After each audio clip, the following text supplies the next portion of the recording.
నమస్తే ఆంధ్రప్రభ భక్తికి స్వాగతం. నేను మహాలక్ష్మి.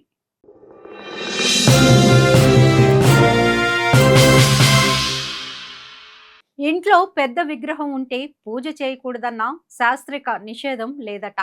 హిందూ సాంప్రదాయంలో పూజ యొక్క ముఖ్యత భక్తి, శ్రద్ధ ఆధారపడి ఉంటుంది. అంటే మీ కల్పనలో దేవుడిపై విశ్వాసం ఉండి సద్గురువు లేదా పూజారి సూచనలను అనుసరిస్తే పెద్ద విగ్రహం ఉన్నా పూజ చేయవచ్చన్న అర్థమే వస్తుంది. కానీ పెద్ద విగ్రహాల నిర్వహణ కోసం పూజా స్థలం సరిపోయేలా శుభ్రత, పరిమాణం, ప్రత్యక్ష అభిషేకం వంటి పూజా విధులను చేయడం కొంత కఠినంగా ఉండొచ్చు. ముఖ్యంగా ప్రతిరోజు పూర్తిగా అభిషేకం, హారతి వంటి పూజలు చేయలేని సందర్భాలు ఉండవచ్చు. పూజా స్థలంలో విగ్రహాలను ఉంచే మార్గదర్శకాలు కూడా ఉన్నాయి.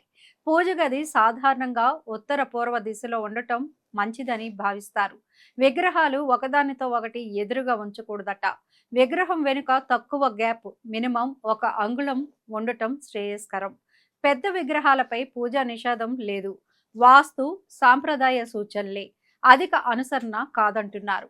ప్రధానంగా భక్తి, శ్రద్ధ, నిత్య పూజ చర్యలు మొదటి పాత్రలో ఉంటాయి. మొత్తం మీద ఇంట్లో ఉన్న విగ్రహం ఎంత పెద్దదైనా శ్రద్ధతో పూజ అయితే అది నిజమైన ఆధ్యాత్మిక అనుభవాన్ని అందిస్తుందని పూర్వీకుల మనస్తత్వం చెబుతోంది.